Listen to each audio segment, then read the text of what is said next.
Hello विद्यार्थियों, स्वागत है आपका मेरे YouTube channel Raghav sir science में।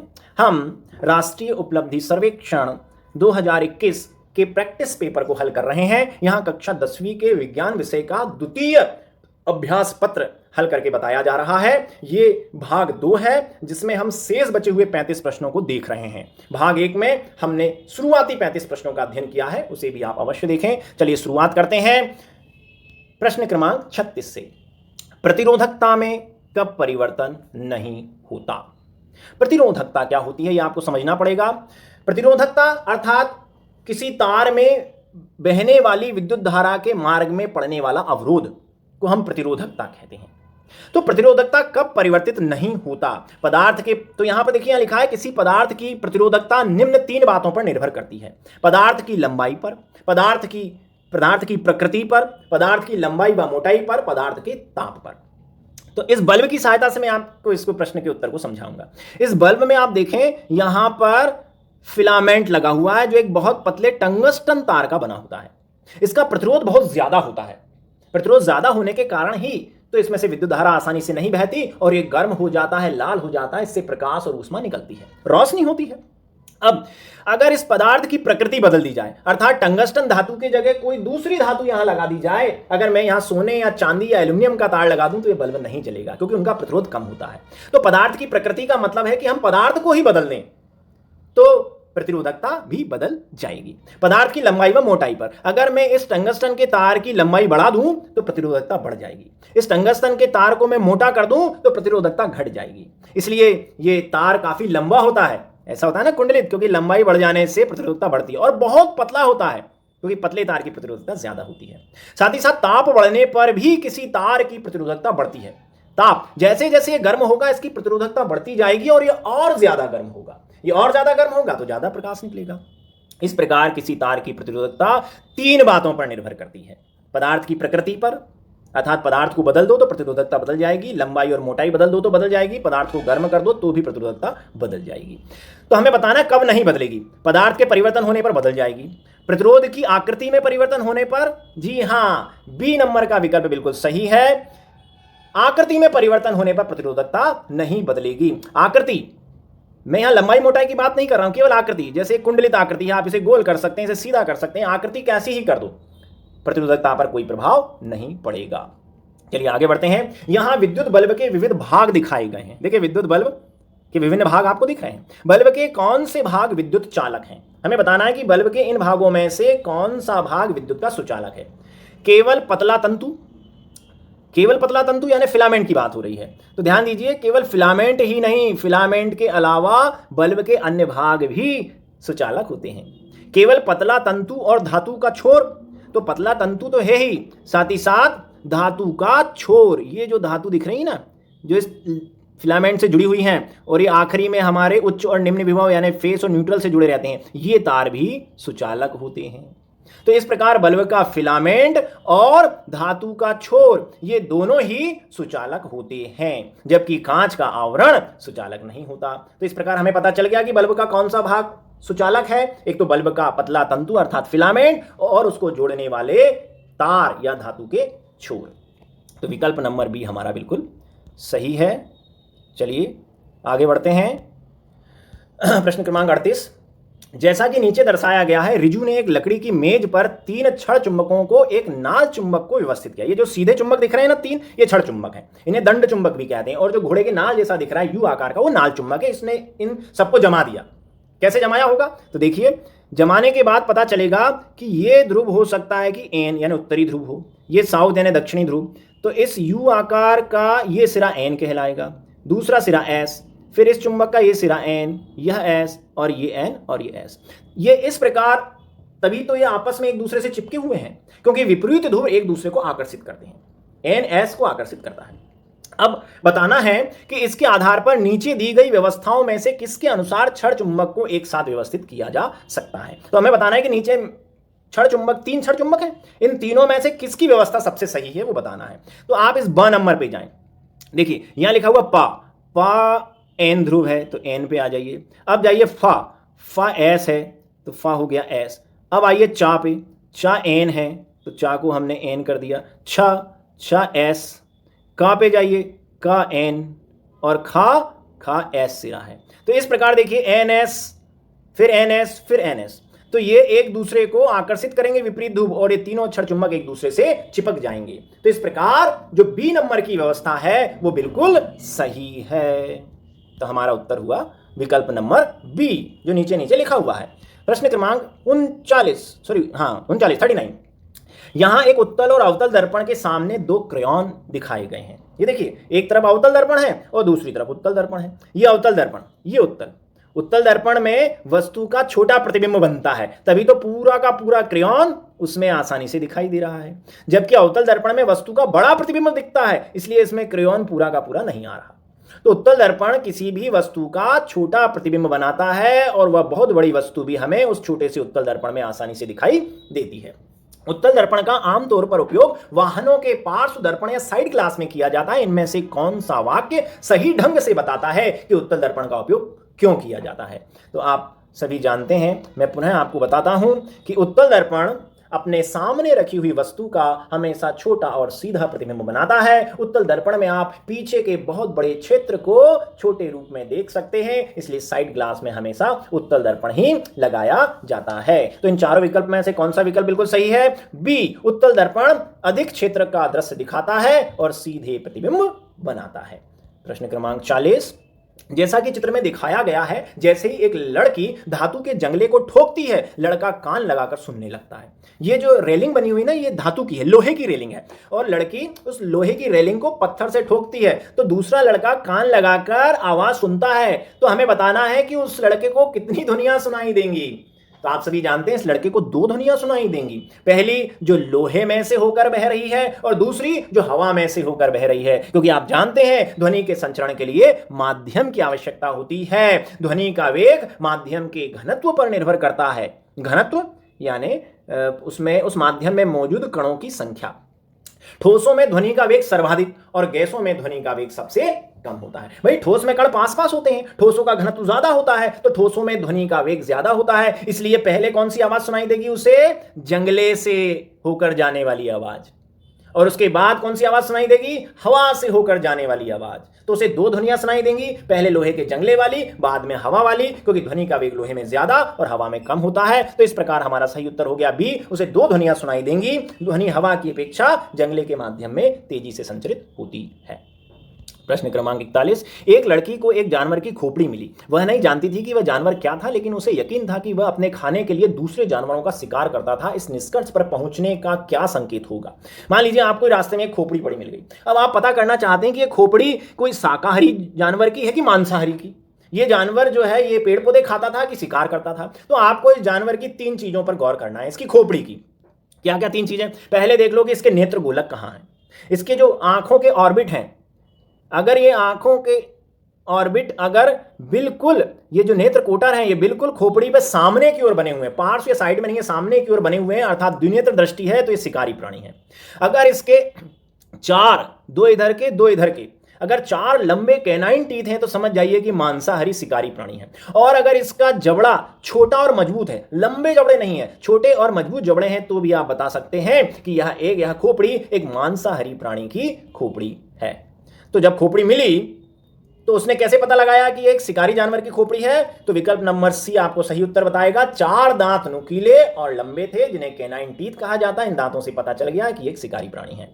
प्रश्न क्रमांक 42, एक लोहे की छड़ को दो समान भागों क और ख में काटा गया है, जैसा कि नीचे दिखाया गया है। भाग क को गर्म और ख को ठंडा किया गया है। गर्म भाग क और ठंडा भाग ख के भार के संबंध में निम्नलिखित में से क्या सही है? नोट, इस क्रिया में होने वाली किसी भी रासायनिक परिवर्तन को नजरअंदाज करिए। लीजिए, हमने एक लोहे की रॉड ली, इसे दो बराबर भागों में बांट दिया। एक को हमने गर्म करा, गर्म करने से क्या होगा? इसमें प्रसार होगा। जब किसी पदार्थ को गर्म किया जाता है तो उस पदार्थ के कणों की ऊर्जा बढ़ जाती है, वे एक दूसरे से दूर दूर हो जाते हैं और पदार्थ फैल जाता है।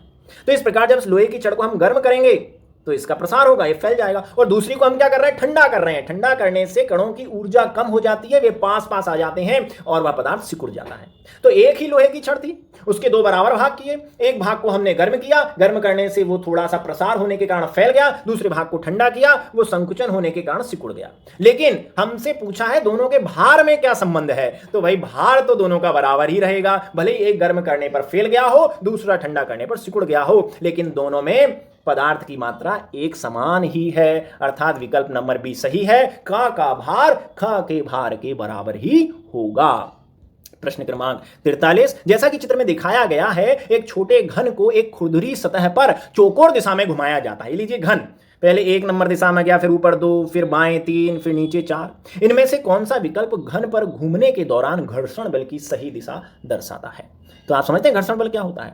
जब कोई वस्तु किसी सतह पर गति करती है तो उसकी संपर्क सतहों के मध्य लगने वाले बल को हम घर्षण बल कहते हैं। घर्षण बल गति का विरोध करता है, अर्थात यह हमेशा गति की विपरीत दिशा में लगता है। ये चित्र में भी तो दिखाया गया है, एक सतह है, उस पर एक घन आगे की ओर गति कर रहा है, तो जिधर गति कर रहा है उसके विपरीत देखिए नीचे की तरफ दोनों संपर्क सतहों पर गति के विपरीत दिशा में पीछे की ओर एक बल लग रहा है, उसको हम घर्षण बल कहते हैं। तो वस्तु जिधर गति करेगी उसकी विपरीत दिशा में अर्थात पीछे की ओर घर्षण बल लगेगा। तो उस घन को देखिए, घन पहला आगे जा रहा है ना दाईं तरफ, तो घर्षण बल लगेगा बाईं तरफ। फिर वहां से घन ऊपर जा रहा है, ऊपर की ओर गति कर रहा है, तो घर्षण बल लगेगा नीचे की तरफ। 3 नंबर की स्थिति में घन बाईं तरफ जा रहा है, तो उस पर लगने वाला घर्षण बल दाईं तरफ लगेगा। फिर घन 4 नंबर की स्थिति में नीचे गति कर रहा है, तो घर्षण बल ऊपर की ओर लगेगा। इस प्रकार ये हो गई घर्षण बल की दिशा, जो घड़ी के सुइयों की दिशा के अनुसार है। इस प्रकार हमारा विकल्प नंबर 1 बिल्कुल सही है। प्रश्न क्रमांक 44, एक आलू को कई हिस्सों में काटा जाता है जिससे यह सुनिश्चित होता है कि प्रत्येक भाग में कम से कम एक आंख हो। आलू का प्रत्येक ऐसा टुकड़ा आमतौर पर एक नए आलू के पौधे में विकसित होगा। क्या एक नया आलू का पौधा उगेगा अगर केवल उसकी आंख को बोया जाए? तो आप सभी जानते हैं आलूओं की खेती कैसे की जाती है। भाई आलू आप सभी ने देखे हैं, आलू में छोटी छोटी आंखें होती हैं, अक्षी। ये आलू छोटी छोटी आंखें होती हैं, देखना है ना, इसके ऊपर सल्क होता है, उसको हटाना तो आप पाओगे कि इसमें छोटी छोटी 3 कलिकाएं हैं। इस आलू को बो दो तो यही कलिकाएं धीरे धीरे अंकुरण करके नए पौधे में बदल जाएंगी, जैसा चित्र में दिखाई दे रहा है। तो जब भी हम आलू की फसल को बोते हैं, आलू के बारीक बारीक टुकड़े कर देते हैं और हम ध्यान रखते हैं कि प्रत्येक टुकड़ी में कम से कम एक आंख अवश्य आ जाए। फिर इन टुकड़ों को बो दिया जाता है, आंख पे जो कलिकाएं होती हैं वे अंकुरण करके नए पौधे को जन्म देती हैं और फिर नीचे ढेर सारे आलू लग जाते हैं उसमें। अब हमसे कहा गया है कि हम आलू के टुकड़े को ना बोएं। आलू के टुकड़ा जिसमें ये आंख है, इसकी बजाय हम केवल उस आंख ही आंख को बोएं, केवल उस कलिका को ही बोएं, तो क्या नया पौधा बनेगा? नहीं बनेगा, क्योंकि इस कलिका को विकसित होने के लिए, इस कलिका को नई कोशिकाओं और पौधे को जन्म देने के लिए ऊर्जा की आवश्यकता पड़ेगी। यह ऊर्जा इसे आलू में संग्रहित स्टार्च से मिलती है। तो अगर आलू के साथ आंख है तो वह अंकुरण करेगी, नए पौधे को बनाएगी, क्योंकि इसे अंकुरण करने के लिए ऊर्जा आलू से मिल जाएगी। लेकिन केवल आंख बो रहे हो तो वह अंकुरण करके नए पौधे को नहीं बनाएगी, क्योंकि उसे अंकुरण करने के लिए ऊर्जा किसी से भी नहीं मिलेगी। तो हम पहुंच गए हमारे सही उत्तर पर, और उत्तर आ गया हमारा सी। नहीं, केवल आंख बोओगे तो आलू का पौधा नहीं उगेगा, क्योंकि उसे अंकुरित करने के लिए पोषण चाहिए जो आलू के टुकड़े में संग्रहित स्टार्च से उसे मिलता है। प्रश्न क्रमांक 45, 12 वोल्ट विभवांतर के 2 बिंदुओं के बीच 2 कूलोम आवेश को ले जाने में कितना कार्य किया जाएगा? इसके लिए तो कैलकुलेशन करना पड़ेगी। विभवांतर 12 वोल्ट है, आवेश की मात्रा 2 कूलोम है, कार्य आपको निकालना है। विभवांतर का सूत्र आप जानते हैं, किया गया कार्य बटा आवेश, या एकांक आवेश द्वारा किए गए कार्य को हम विभवांतर कहते हैं। तो इस सूत्र में हमने मान रख दिया। देखिए आप देखिए, विभवांतर की जगह मैंने 12 वोल्ट रख दिया, कार्य हमें निकालना है, उसको ऐसा कैसे ही लिख दिया, और आवेश की जगह 2 कूलोम। तो कार्य निकालेंगे तो 12 वोल्ट और 2 कूलोम का आपस में गुणा हो जाएगा और कार्य आ जाएगा 24 जूल। कार्य का ऐसा ही मात्रक जूल होता है। विकल्प डी हमारा बिल्कुल सही है। प्रश्न क्रमांक 46, कोयले और लकड़ी जैसे ईंधन के अपूर्ण दहन से इनमें से क्या उत्पन्न होता है जो इसके पूर्ण दहन से उत्पन्न नहीं होगा? अपूर्ण दहन अर्थात अधूरा दहन। कोई पदार्थ अधूरा कब जलेगा? जब उसे पर्याप्त ऑक्सीजन नहीं मिलेगी। जलने के लिए ऑक्सीजन जरूरी है। अगर किसी पदार्थ को जलने के लिए भरपूर ऑक्सीजन मिलती है तो उसका पूर्ण दहन होता है और कार्बन डाइऑक्साइड गैस बनती है। लेकिन जब किसी पदार्थ को जलने के लिए पर्याप्त ऑक्सीजन नहीं मिलती तो उसका अपूर्ण दहन होता है, और अपूर्ण दहन होने पर जहरीली, विषैली, दम घोटू गैस कार्बन मोनोऑक्साइड CO बनती है। इसलिए जब कहीं पे आग लग जाती है, सिनेमा घर में आग लग गई, किसी मॉल में आग लग गई, किसी घर में आग लग गई, तो वहां लोग जलने से नहीं मरते बल्कि कार्बन मोनोऑक्साइड के दम घुटने से मर जाते हैं, क्योंकि वहां जितने भी पदार्थ हैं उन सबका अपूर्ण दहन होता है। तो अपूर्ण दहन से कौन सी गैस बनेगी? Carbon monoxide. 47। मोहन ने दर्शाए गए चित्र के अनुसार परिपथ को व्यवस्थित किया और देखा कि बल्ब जलने लगा है और उसे बल्ब की सतह पर कुछ काला पदार्थ दिखाई दिया। हमें बताना है कि बल्ब के नीचे कौन सी वस्तु में काले पदार्थ के समान विद्युत चालकता होती है। तो ध्यान दीजिए, हर बल्ब आपने देखा है, हर बल्ब में नीचे गौर से देखिएगा, नहीं देखा हो तो काले रंग की एक टोपी लगी रहती है जो यहां पर 10 नंबर या 11 नंबर के रूप में दिखाई जा रही है। यह काली टोपी है क्या वास्तव में? यह एक विद्युत रोधक या इंसुलेशन पदार्थ है, अर्थात कुचालक पदार्थ है। यह सामान्यतः काले कांच की बनी टोपी नुमा संरचना है। तो अगर बल्ब को आप गौर से देखें तो बल्ब के आधार पर एक काले रंग की कांच की टोपी लगी हुई रहती है। यह एक विद्युत रोधक या इंसुलेशन पदार्थ है जिसकी विद्युत चालकता बहुत कम होती है। यह कांच की बनी एक टोपी नुमा संरचना है। तो विकल्प नंबर सी बिल्कुल सही है। प्रश्न क्रमांक 48। सौर कुकर का कौन सा भाग पौधा घर प्रभाव के लिए उत्तरदायी है? ये लीजिए सोलर कुकर है। सोलर कुकर में विकल्प देखिए, बॉक्स के भीतर की काली परत दिख रही है, भीतर की काली परत, जी हां, ये काली परत सूर्य के प्रकाश को अवशोषित करने में या सोलर कुकर को गर्म करने के लिए बहुत मददगार है, लेकिन ये पौधा घर प्रभाव के लिए उत्तरदायी नहीं है। दर्पण, दर्पण भी बहुत जरूरी है, ये प्रकाश को परावर्तन के बाद काले रंग के बक्से के अंदर पहुंचाता है। कांच की सीट और सोलर कुकर का बाहरी आवरण, ये चारों ही चीजें सोलर कुकर के सिद्धांत हैं। दर्पण प्रकाश को परावर्तित करके बक्से के अंदर पहुंचा रहा है, जो काले रंग का बक्सा है ये प्रकाश को पूरी तरह अवशोषित कर रहा है, जो कुचालक आवरण है वो ऊष्मा को बाहर नहीं निकलने दे रहा। लेकिन जो ये कांच की प्लेट आपको दिखाई दे रही है, बीचों बीच दिख रही है कांच की प्लेट, ये पौधा घर प्रभाव की तरह काम करती है। ये प्रकाश को अंदर तो आने देती है लेकिन फिर बाहर नहीं जाने देती। तो इस प्रकार सोलर कुकर में जो कांच की सीट है ये पौधा घर प्रभाव की तरह काम करती है। ये प्रकाश को अंदर बक्से में तो जाने देती है लेकिन बाहर नहीं निकलने देती, जिससे बक्सा शीघ्र गर्म हो जाता है और आप सोलर कुकर के अंदर खाने को पका सकते हैं। चलिए हम बढ़ते हैं। प्रश्न क्रमांक 49। नीचे दिए गए चित्र में एक फैक्ट्री, एक वाहित मल उपचार संयंत्र तथा एक गांव दिखाए गए हैं। दिख रही है, फैक्ट्री भी दिख रही है और गांव दिख रहा है और वाहित मल उपचार संयंत्र दिख रहा है। गांव में पहुंचने के बाद पानी प्रदूषित पाया गया। छानबीन करने पर पता चला कि फैक्ट्री के कारण नदी का पानी प्रदूषित हो रहा था। पानी के नमूने 5 विविध स्थानों से लिए गए। देखिए 1 2 3 4 5 सब जगह लिखा हुआ है। यह स्थापित करने के लिए कि प्रदूषण फैक्ट्री से फैल रहा था, ना कि वाहित मल उपचार संयंत्र से किन स्थानों के नमूने लेना आवश्यक है। तो ध्यान दीजिए भाई, ये गाँव है, इसमें जो पानी गया यहां से हमने नमूना लिया 5 नंबर का, ये प्रदूषित पानी था बीमारी फैलाने वाला। तो कैसे पता चले कि ये फैक्ट्री का पानी है या वाहित मल उपचार संयंत्र का? तो आपको केवल 4 नमूने लेना है, 1 2 3 और 4, 5 की जरूरत नहीं है। 1 नंबर का नमूना साफ पानी, फिर इसमें फैक्ट्री का पानी मिल गया तो बी नंबर का नमूना गंदा पानी, यहां सी नंबर का पानी साफ आ रहा है और डी नंबर का जो 4 नंबर का पानी है वो भी बिल्कुल साफ है। तो ये जो 3 और 4 नंबर के पानी हैं ये तो बताएंगे कि साफ पानी आ रहा है, जबकि 1 और 2 नंबर के पानी का जो अंतर है ये बताएगा कि फैक्ट्री का पानी पीने योग्य पानी को गंदा कर रहा है। तो इस प्रकार हमें केवल कितने नमूने लेना है? 1 2 3 और 4, और आप आसानी से प्रदूषण का पता कर सकते हैं कि पानी का प्रदूषण किससे हो रहा है, फैक्ट्री से या वाहित मल संयंत्र से। चलिए प्रश्न क्रमांक 50। प्रश्न क्रमांक में क्या दिया गया है? एसी जनित्र को डीसी जनित्र में परिवर्तित कैसे किया जा सकता है? तो जनित्र आप समझते हैं ना, जनित्र यानी जनरेटर, जो यांत्रिक कार्य को ऊर्जा में बदल देते हैं, जो बिजली बनाते हैं उनको जनरेटर कहते हैं। यहाँ देखिए 2 जनरेटरों के चित्र हैं, एक है प्रत्यावर्ती धारा जनित्र अर्थात एसी जनरेटर और दूसरा है दिष्ट धारा जनित्र यानी डीसी जनरेटर। अब दोनों में अंतर क्या है? ये देखिए, जो एसी जनरेटर है उसमें सर्पी वलय का इस्तेमाल किया गया है। 2 वलय हैं S1 और S2, ये दोनों ही पूरी तरह गोल हैं, जबकि डीसी जनित्र में आप देखें विभक्त सर्पी वलय हैं। विभक्त सर्पी वलय यानी एक वलय को काटकर बनाए गए 2 आधे आधे वलय, S1 और S2। तो अगर आपको एसी जनित्र को डीसी जनित्र में बदलना है तो आपको क्या करना पड़ेगा? विभक्त सर्पी वलय का उपयोग करना पड़ेगा और वह एसी जनरेटर डीसी जनरेटर में बदल जाएगा। तो एसी को डीसी जनित्र में परिवर्तित करने के लिए हमें विभक्त वलय द्विक परिवर्तक का उपयोग करना पड़ेगा। जीवाणुओं के बारे में इनमें से कौन सा कथन गलत है? जीवाणु, बैक्टीरिया एक कोशीय प्रोकैरियोटिक जीव, रोग भी फैलाते हैं और मनुष्य के लिए फायदेमंद भी हैं, माइक्रोस्कोपिक है, सूक्ष्मदर्शी से देखना पड़ता है। चलिए इनके बारे में कौन सा कथन गलत है? कुछ जीवाणु रोग का कारण होते हैं, सही है। कुछ रोग हमें जीवाणुओं के द्वारा होते हैं, जैसे ट्यूबरक्लोसिस। सभी जीवाणु एक कोशिकीय जीव होते हैं, बिल्कुल सही। सभी जीवाणु एक कोशीय प्रोकैरियोटिक जीव है, इनका पूरा शरीर एक ही कोशिका से बना है। जीवाणु हमेशा मानवों के लिए हानिकारक होते हैं, ये बात बिल्कुल गलत है। जबकि कुछ जीवाणु तो मनुष्य के लिए बहुत लाभदायक होते हैं, जैसे दूध को दही में बदलने वाला जीवाणु लैक्टोबैसिलस। तो विकल्प नंबर जो 3 या सी है वो जीवाणु के बारे में गलत जानकारी दे रहा है। प्रश्न क्रमांक 52, इनमें से क्या जल प्रदूषण का स्रोत हो सकता है? तो वाहित मल, इससे भी जल प्रदूषित होगा और तरह तरह की बीमारियां जैसे डायरिया, अमीबिक डिसेंट्री, हैजा फैल जाएगा। कीटनाशक और रासायनिक उर्वरक जो फसलों में या खेतों में काम में लिए जाते हैं, ये तो रासायनिक पदार्थ हैं, अगर ये पानी में मिल जाए तो कैंसर जैसी बीमारियां हो जाएंगी। इस प्रकार ये तीनों ही जल प्रदूषण के स्रोत हैं। विकल्प नंबर डी हमारा सही है। प्रश्न क्रमांक 53, सोडा अम्ल अग्निशामक में जब अग्नि बुझाने के लिए क्रिया करते हैं तो किस प्रकार की गैस उत्पन्न होती है? आपने अग्निशामक यंत्र देखा है, अगर इसकी आंतरिक संरचना देखें तो आप पाएंगे कि इसमें 2 सिलेंडर होते हैं, एक बड़ा और एक अंदर छोटा। इस बड़े सिलेंडर में sodium bicarbonate, sodium hydrogen carbonate NaHCO3 होता है और छोटे सिलेंडर में होता है अम्ल जैसे H2SO4।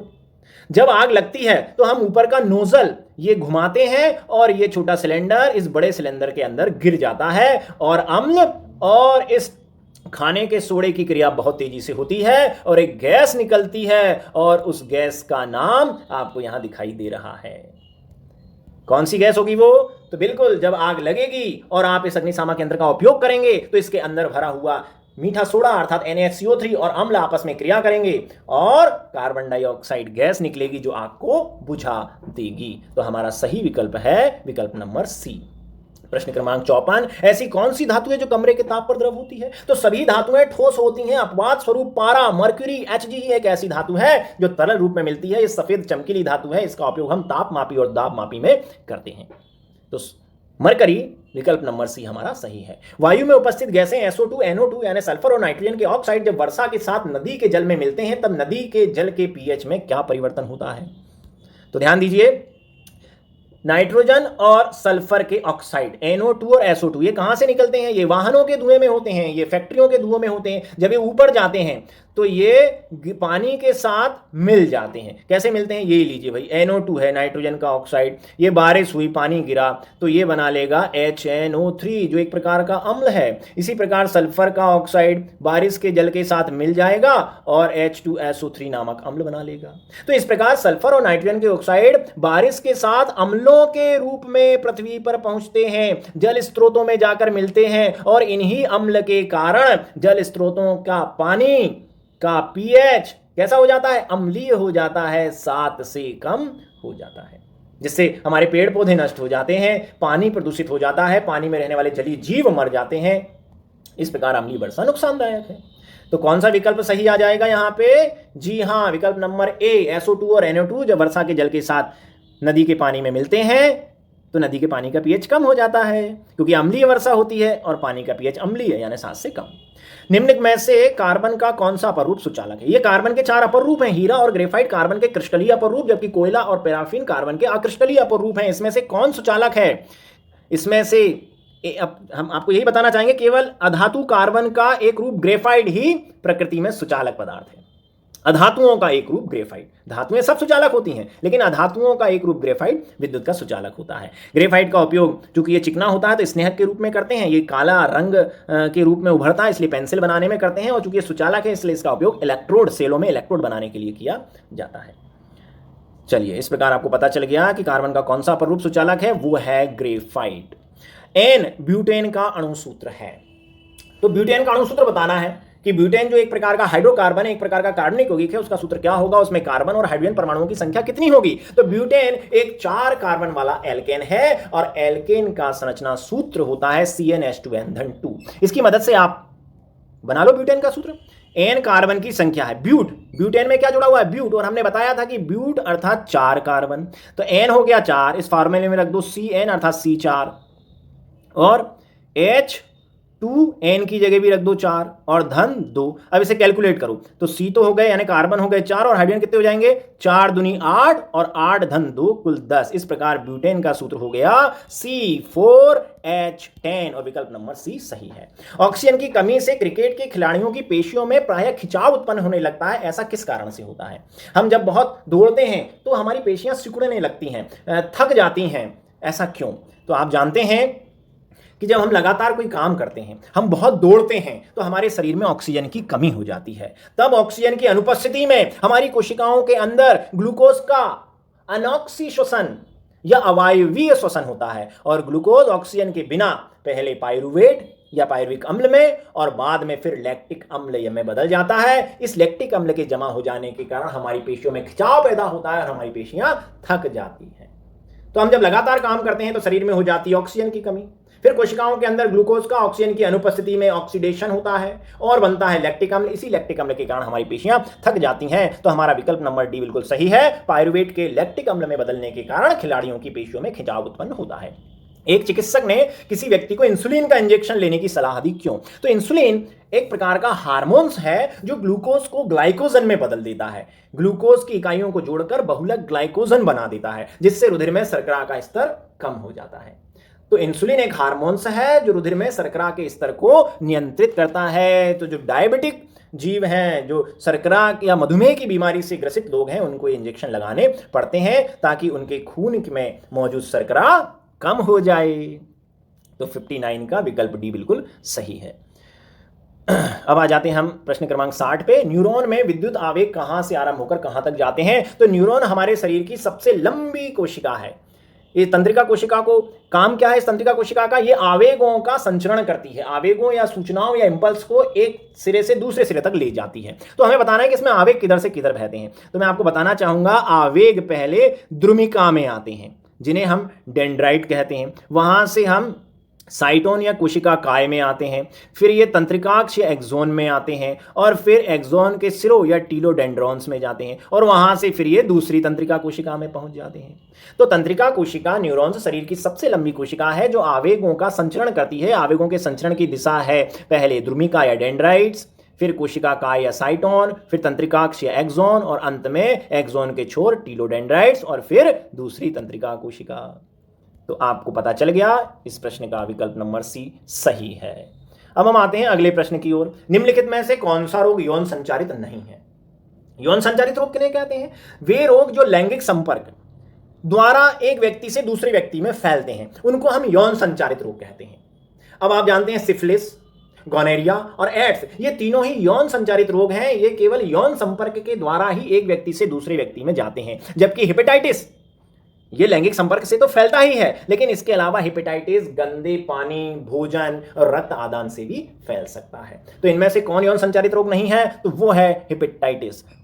चलिए प्रश्न क्रमांक 62 हमारे सामने है। नीचे दी गई आहार श्रृंखला में से यदि हिरण को निकाल दिया जाए तो क्या होगा? ये छोटी सी आहार श्रृंखला है। घास को हिरण खा रहा है, हिरण को शेर खा रही है। आहार श्रृंखला में सबसे आगे उत्पादक होते हैं, फिर शाकाहारी और फिर मांसाहारी। और हमसे कहा गया है कि इसमें से हिरण मर जाए तो क्या होगा, सारे हिरण गायब हो गए तो क्या होगा? बताओ। इससे क्या होगा कि ये जो हिरण किसको खाता था? घास को खाता था। अब हिरण मर गए तो घास की संख्या बहुत बढ़ जाएगी, घास पेड़ पौधे बहुत फैल जाएंगे। और शेर किसको खा के जिंदा था? शेर जो है हिरण को खा के जिंदा था। अब हिरण मर गए तो शेर का क्या होगा? ये शेर भी अपने आप मर जाएगा। तो अगर इस आहार श्रृंखला में से हिरण नष्ट हो जाए तो क्या प्रभाव होगा? पेड़ पौधों की वृद्धि बहुत ज्यादा होगी, जबकि शेर मर जाएंगे, क्योंकि इनको खाने वाला कोई नहीं है और इसको खाने के लिए हिरण नहीं मिल रहा। चलिए, तो हमारा विकल्प नंबर डी सही है। शेर की समष्टि घट जाएगी, समष्टि है ना संख्या, और घास की समष्टि बढ़ जाएगी। प्रश्न क्रमांक 63 किसी आहार श्रृंखला में गैर जैव निम्नीकरणीय पीड़कनाशियों का प्रत्येक उच्चतर पोषी स्तर तक बढ़ती हुई मात्रा में एकत्रित होना क्या कहलाता है? गैर जैव निम्नीकरणीय पीड़कनाशी समझते हैं? ऐसे पदार्थ जो नष्ट नहीं होते, खासकर पेस्टिसाइड, केमिकल, रासायनिक खाद, ये कभी नष्ट नहीं होते और यह आहार श्रृंखला द्वारा एक जीव से दूसरे जीव में पहुंचते रहते हैं और आहार श्रृंखला का जो अंतिम जीव है उसमें इनकी मात्रा सबसे ज्यादा होती है। इसे हम जैव आवर्धन कहते हैं।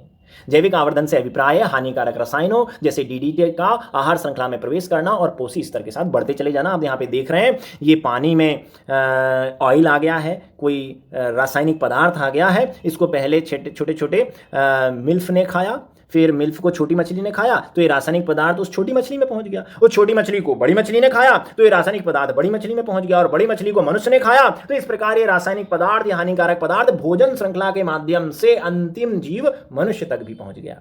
तो इस प्रकार जितने भी रासायनिक पदार्थ हैं, खासकर यहां पर बात हो रही है खेती में काम आने वाले पेस्टिसाइड्स, ये हम सब में खाने के द्वारा पहुंच रहे हैं, हमारे शरीर में इकट्ठे होते जा रहे हैं, इसलिए तो हम अस्वस्थ हो रहे हैं, हम बीमार हो रहे हैं, हमें कैंसर जैसी खतरनाक बीमारियां हो रही हैं। इस घटना को हम जैव आवर्धन कहते हैं। प्रश्न क्रमांक 64 लोहे में लगने वाले जंग का रासायनिक नाम क्या है? आपने लोहे पर ब्राउन कलर की भंगुर परत देखी होगी, उसे हम जंग कहते हैं। जंग वास्तव में लोहे का ऑक्साइड है और इसका रासायनिक सूत्र Fe2O3 होता है। तो लोहे में जंग का रासायनिक नाम समझ में आ ही गया होगा, लोहे का ऑक्साइड अर्थात आयरन ऑक्साइड बी। निम्नलिखित में से कौन सा रसायन चींटी के डंक में पाया जाता है? चींटी के डंक में, चींटी जब हमें काटती है तो हमें उस स्थान पर जलन और खुजली होने लगती है। इसका मतलब है कि चींटी ने डंक के द्वारा कोई चीज हमारे शरीर में डाल दी। तो हमें पता करना है कि वो क्या है। तो सामान्यतः जब चींटी काटती है तो वह एक पदार्थ हमारी त्वचा में प्रवेश करा देती है, वो होता है एक अम्ल। उसी अम्ल के कारण हमारा वह हिस्सा लाल हो जाता है, वहां जलन और खुजली मचने लगती है। उस अम्ल को कहते हैं हम फॉर्मिक अम्ल। फॉर्मिक अम्ल चींटी के अलावा मधुमक्खी के डंक तथा बिच्छू के डंक में भी पाया जाता है। अब मधुमक्खी ने काट लिया हमें, चींटी ने काट लिया हमें, उस फॉर्मिक अम्ल के कारण हमें उस स्थान पर बहुत ज्यादा जलन और खुजली हो रही है। हम क्या करेंगे? वो फॉर्मिक अम्ल है। अगर हम खुजली से बचना चाहते हैं तो हमें उसे उदासीन करने के लिए उस स्थान पर कोई ना कोई क्षारीय पदार्थ लगाना पड़ेगा, जैसे पेस्ट, साबुन, एलोवेरा इत्यादि। और ऐसा हम करते भी हैं। इस प्रकार इसका ए विकल्प बिल्कुल सही है। प्रश्न क्रमांक 66, मनुष्य में मुख्य उत्सर्जी अंग क्या होता है? ये लीजिए, मनुष्य का उत्सर्जन तंत्र है। इसमें ढेर सारे अंग हैं, वृक्क है, मूत्र नलिका है, मूत्राशय है, लेकिन हमें बताना है कि मुख्य उत्सर्जी अंग कौन सा है। तो जो हमारे एक जोड़ी वृक्क हैं, किडनी, गुर्दे, ये हमारे उत्सर्जन तंत्र के मुख्य उत्सर्जी अंग हैं। यही रुधिर को छानकर मूत्र का निर्माण करते हैं। तो विकल्प नंबर सी बिल्कुल सही है। जब कार्बन डाइऑक्साइड गैस को चूने के पानी से गुजारा जाता है तो वह दूधिया हो जाता है। क्यों? लीजिए, हम एक प्रयोग कर रहे हैं। हमने चूने का पानी लिया, ये देख रहे हैं परख नली, सबसे पहली वाली परख नली में चूने का पानी है, पानी में चूना घोल दिया। अब इसमें हमने एक नली के द्वारा हवा फूंकी अपनी। जब हवा फूंकते हैं तो धीरे धीरे देखिए चूने का पानी दूधिया होता जाता है। तो जब कार्बन डाइऑक्साइड गैस चूने के पानी में प्रवाहित की जाती है तो चूने का पानी दूधिया क्यों हो जाता है? क्योंकि चूने के पानी और कार्बन डाइऑक्साइड की आपस में क्रिया होती है और एक सफेद रंग का अवक्षेप बनता है, अघुलनशील पदार्थ बनता है, कैल्शियम कार्बोनेट। उसी के कारण हमारा चूने का पानी दूधिया हो जाता है। तो उत्तर हमें पता चल गया, CaCO3 अर्थात कैल्शियम कार्बोनेट के सफेद अवक्षेप के बनने से ही चूने का पानी दूधिया होता है। प्रश्न क्रमांक 68, जब किसी ड्रॉपर के नोजल को पानी में रखकर इसके रबर के बल्ब को दबाते हैं तो ड्रॉपर में वायु बुलबुलों के रूप में बाहर निकलने दिखाई देती है। बल्ब से दाब हटाने पर ड्रॉपर में पानी भर जाता है। बताओ ड्रॉपर में पानी क्यों चढ़ा? लीजिए चित्र से देखिए, ये ड्रॉपर है। आप सभी जानते हैं ड्रॉपर, देखा है आपने? पहले पेन चलते थे, पेन में इंक भरते थे ड्रॉपर की मदद से। बच्चों को दवाई पिलाते हैं ड्रॉपर की मदद से। और अगर आप आपके केमिस्ट्री लैब में जाएंगे तो वहां भी ड्रॉपर है विभिन्न केमिकलों को आपस में मिलाने के लिए। तो ये ड्रॉपर को जब हम दबाते हैं ना, ऊपर के गोल हिस्से को जब दबाते हैं तो इसमें से हवा निकल जाती है। पानी में रखो ड्रॉपर का दूसरा मुंह और आप ड्रॉपर को दबाओ तो हवा निकलेगी बुलबुलों के रूप में। और जैसे ही आप ऊपर के बल्ब को छोड़ेंगे उस ड्रॉपर में पानी भर जाएगा कुछ ऊंचाई तक, जैसा कि चित्र में दिखाई दे रहा है। तो क्यों भर गया? तो ध्यान दीजिए, जब आपने ड्रॉपर को दबाया तो उसकी सारी हवा बाहर निकल गई। फिर आपने ड्रॉपर को छोड़ा, ड्रॉपर फैला। अब ड्रॉपर के अंदर की खाली जगह को भरने के लिए हवा वापस से ड्रॉपर के अंदर जाएगी, लेकिन जो आपने ड्रॉपर का मुंह है वो पानी में डाल रखा है, तो हवा जब पानी पर दबाव डालेगी तो पानी इस ड्रॉपर के अंदर चला जाएगा। इसका एक और प्रयोग है, ये देखिए, ये आप घर पे करिएगा, बहुत मजेदार प्रयोग है। एक पानी से भरी हुई प्लेट ले ली, एक प्लेट ली है, उसमें पानी भरा हुआ है लाल रंग का, उसमें मोमबत्ती जला दी और एक गिलास को ढक दिया। क्या होगा? कुछ समय बाद भाई वो मोमबत्ती बुझ जाएगी। जब तक ऑक्सीजन है गिलास के अंदर मोमबत्ती जलेगी, जब पूरी ऑक्सीजन का उपयोग हो जाएगा तो मोमबत्ती बुझ जाएगी और धीरे धीरे प्लेट का लाल पानी उस गिलास के अंदर चढ़ने लगेगा। ऐसा क्यों हुआ? तो जैसा ड्रॉपर में हुआ था वैसे ही यहां पे हुआ है कि मोमबत्ती के जलने से गिलास के अंदर की हवा हो गई खत्म, अंदर निर्वात हो गया, तो अंदर वायुदाब कम हो गया, बाहर वायुदाब ज्यादा। तो बाहर की वायु इस गिलास के अंदर जाने का प्रयास करेगी या उस पानी पे दबाव लगाएगी तो पानी इसके अंदर चढ़ जाएगा। तो कुल मिला के विकल्प नंबर डी, वायुमंडलीय दाब के कारण ही ड्रॉपर और कांच के गिलास में पानी चढ़ रहा है। अगला प्रश्न है, कोई कार पहले 15 मिनट 80 किलोमीटर प्रति घंटे की रफ्तार से चलती है, उसके बाद अगले 15 मिनट 60 किलोमीटर प्रति घंटे की रफ्तार से चलती है, वो कुल कितनी दूरी तय करती है? तो देखिए, कार पहले चल रही है, पहले एक घंटे में 60 मिनट होते हैं ना, तो कार पहले 60 मिनट में 80 किलोमीटर चलती है। अब उसे चलना मात्र 15 मिनट है, तो 15 मिनट में कितनी दूरी तय करेगी? आप निकाल सकते हैं, 80 गुणा 15/60, 20 किलोमीटर। फिर जब दूसरी बार वो चलती है तो 60 किलोमीटर प्रति घंटे की रफ्तार से चलती है, अर्थात 60 मिनट में 60 किलोमीटर उसकी स्पीड है, लेकिन चली वो मात्र 15 मिनट है। तो फिर 15 मिनट में कितना चलेगी? तो 60 गुणा 65/60 आप निकालेंगे तो 15 किलोमीटर आएगा।